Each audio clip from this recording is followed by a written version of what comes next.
सो miscellaneous question का first question है, अ train is running on a circular track of radius 1 kilometers. In 30 seconds, it covers some distance at a uniform speed of 36 km per hour. Find the angle in the nearest minute made by the train in 30 seconds. See, ये numerical में थोड़ा बहुत हमें physics का knowledge use करना है, थोड़े concept हमें यहाँ पे मैथमेटिक्स के भी यूज करने हैं. अभी क्वेश्चन में उन्होंने क्या दिया है कि there is a circular track. Diagrammatical representation करेंगे तो अच्छे से समझ में आ जाएगा. There is a circular track, उसका जो रेडियस है वो रेडियस हमको मिला है as 1 kilometer. The train is running on the circular track at a uniform speed of 36 km per hour. अभी आफ्टर 30 सेकेंड्स समझो ये ट्रेन ए पॉइंट से लेके बी पॉइंट तक पहुंच गई है और यहां तक पहुंचने के लिए वो ट्रेन को 30 सेकेंड्स लगते हैं. समझ में आ रहा है? तो at point A the train is at rest position, at point B the train is there after 30 seconds. तो न्यूमेरिकल क्या पूछता है? Find the angle in the nearest minute. See, अगर हम लोग ये क्वेश्चन का कैलकुलेशन करते हैं तो वो एंगल हम लोग को रेडियंस में मिलेगा, क्योंकि now every time when we find the angle at the centre of the circle it is in radians. तो मुझे रेडियन का एंगल जो है वो किस में कन्वर्ट करना है? मिनट में. वो कैसे करेंगे मैं आपको ये पूरे न्यूमेरिकल सेक्शन में दिखा दूंगा. तो क्वेश्चन पूछा है, find the angle in the nearest minute made by the train in 30 seconds. मतलब अगर ये पॉइंट बी को मैं पॉइंट ओ के साथ ज्वाइन करता हूं तो ये जो एंगल है द सेंट्रल एंगल, वो सेंट्रल एंगल की मुझे वैल्यू निकालनी है इन टर्म्स ऑफ मिनट. तो अभी अगर आप ये डायग्राम अच्छे से देख रहे हो and if I consider this as theta, this is my radius, तो ये क्या तैयार हो गया यहां पे? Yes, it is nothing but the variable s, the parameter s. मतलब क्या है ये? Length of arc. और मैंने आपको पेंडुलम के न्यूमेरिकल में, हॉर्स के न्यूमेरिकल में ऑलरेडी ये चीज बताया है कि अगर कोई भी एक ऑब्जेक्ट सर्क्यूलर ट्रैक पे अगर डिस्टेंस कवर करता है तो वो distance is nothing but the length of the required arc. तो अगर मुझे ये s का वैल्यू मिल गया, अगर मुझे ये s पैरामीटर मैंने निकाला, तो definitely by using the formula s is equal to r theta I can find the central angle. So now what is S? So it is basically the distance covered by the train after 30 seconds at a uniform speed. तो अभी थोड़ा सा आप 10th standard के syllabus में चले जाओ. 10th standard में आपको साइंस में ये सिखाया जाता है, distance is equal to speed multiplied by time. Correct? But यहां पे आपको थोड़े कैलकुलेशंस मैथमेटिकली करने पड़ेंगे. उसका रीजन ऐसा है, timing is given in seconds and the speed is given in kmph, that is kilometre per our. So now how do I convert this 36 kilometre per our in the terms of seconds? तो यहां पे आपको एक mathematical calculation conversion पता होना चाहिए. 1 kilometre per hour is equal to 5/18 metre per second. This is a conversion formula that you guys have to remember अगर आपको ये न्यूमेरिकल सॉल्व करना है. तो यहां पे I'll say therefore 36 kilometre per hour is equal to 5/18 multiplied by 36. So 18 ones are 18 twos are and 5 twos are is 10. तो it is metre per second. अभी आप सोचोगे मैंने यहां पे मीटर क्यों लिखा है? क्योंकि यहां पे रेडियस का जो यूनिट है वो किलोमीटर में था, तो मैंने उसका कन्वर्जन किसमें किया है? मीटर में. तो we got the speed in metre per second, time already seconds में है. तो यहां पे I will now say therefore distance covered by train in 30 seconds is equal to, यहां पे हम लोग असाइन कर देंगे length of arc a b, and which is equal to this is speed multiplied by time. तो speed कितना आया? 10, time is given is 30. तो ये दोनों का अगर आप मल्टीप्लीकेशन कर दो तो आपको मिलेगा 300। अभी इसका आप यूनिट क्या लिखोगे, तो इट विल बी मीटर्स। समझ में आ रहा है ना?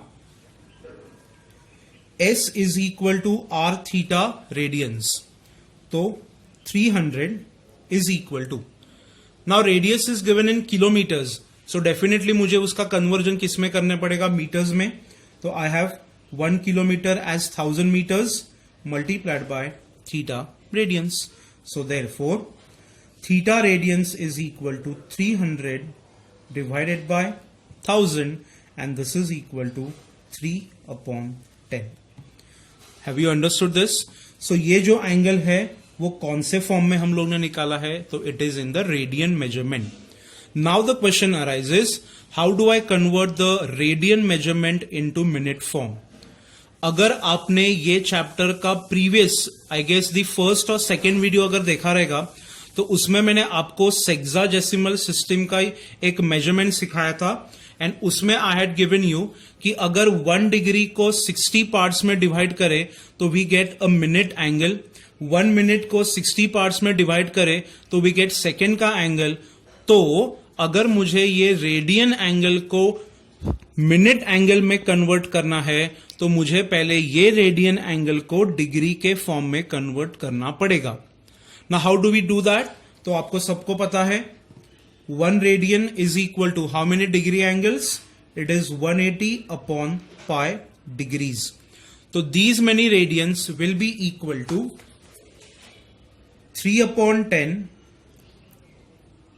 यहां पे से 3/10 radians is equal to 3/10 into 180 upon, अभी ये क्वेश्चन में यहां पे कहीं पे भी पाई फैक्टर नहीं है, तो ये यहां के पाई फैक्टर को डायरेक्टली कैंसिल नहीं होगा, तो मुझे ये क्वेश्चन में कंपल्सरीली पाई की वैल्यू क्या पुट करनी पड़ेगी, 22/7। तो ये जो डिनोमिनेटर का 7 है वो न्यूमरेटर में शिफ्ट हो जाएगा। समझ में आ रहा है? अभी ये 0 को ये 0 निकल गया, अभी कैलकुलेशंस करो, 2 9s are 2 11s are, getting it? So now 3 7s are 21 multiplied by 9 divided by 18, and now this is equal to 189/11 degrees. ये एंगल का आप क्या कर दो, कन्वर्ट कर दो इन द डेसिमल फॉर्म्स।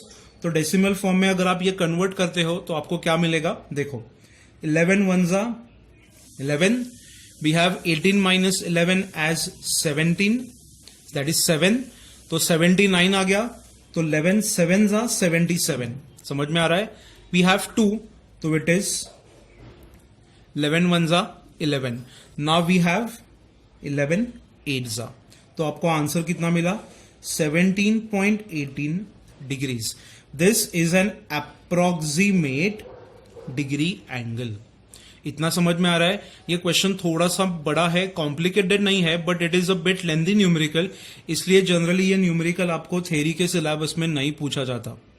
अभी how do I convert a degree angle into its nearest minute angle, तो आप थोड़ा फ्लैशबैक में चले जाओ ये चैप्टर के फर्स्ट हाफ में, जहां पे हम लोग ने डिग्री एंगल का कन्वर्जन मिनट्स और सेकेंड्स में कैसे किया था। I had given you an example in that time, because जब मैं ये एक्सप्लेन कर रहा था तो उसके पैरेलली मैंने आपको एक न्यूमेरिकल भी सिखाया था। अगर आपको नहीं याद है तो कोई बात नहीं, कोई दिक्कत नहीं, हम लोग वो न्यूमेरिकल यहां पे वापस से एक बार स्टडी कर सकते हैं। अभी अगर आपको एक डिग्री का मेजरमेंट अगर आपको मिनट्स और उससे भी आगे अगर सेकेंड्स में कन्वर्ट करना है, तो द फर्स्ट स्टेप इज ये जो एंगल है, ये जो नंबर है, उसको आपको इंटीजर प्लस डेसिमल के फॉर्म में कन्वर्ट करना है। मैंने क्या किया है, I have splitted this number as 17 plus 0.18 और ब्रैकेट के बाहर लिख दिया डिग्री। अभी ये जो इंटीजर वैल्यू है वो integer value is taken outside the bracket, it is not taken common.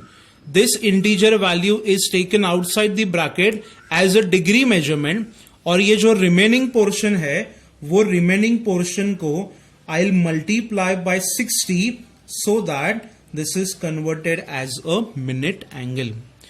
अगर डिग्री का कन्वर्जन मिनट में करना है तो आपको 60 से एक बार मल्टीप्लाई करना पड़ेगा। अभी आप 0.18 मल्टीप्लाइड बाय 60 कर दो तो वो कितना आएगा, देखो 17 डिग्री और ब्रैकेट में 18 6 104, सो इट इज 10.4 minutes.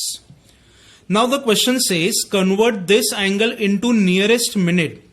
तो 10.4 मिनट का जो एंगल है either you can round up it at 10 और अगर आपको चाहिए तो आप आगे जाके 11 पे भी कन्वर्ट कर सकते हो। तो ये क्वेश्चन जो है यहां पे आपका खत्म हो गया। बट अगर मान लो इसका कन्वर्जन मुझे आगे जाके सेकेंड्स में करना है तो आपको वही प्रोसेस जो है वो फॉलो करनी पड़ेगी। प्रोसेस क्या थी, ये 17 डिग्री मैंने ब्रैकेट के अंदर रख दिया। अभी इसको वापस स्प्लिट करो एज 10 प्लस 0.4, ये आ गया मिनट। अभी 10 मिनट्स ब्रैकेट के बाहर आएगा तो 17 degree 10 minutes and the remaining decimal part is one more time multiplied by 60 and this is converted as a second angle. So यहां पे मिलेगा 17 degree 10 seconds and if you multiply this you get 24 seconds. Getting it? तो ये हो गया nearest minute का angle and ये हो गया आपका conversion into degree, minutes and seconds. So first of all go through this video properly.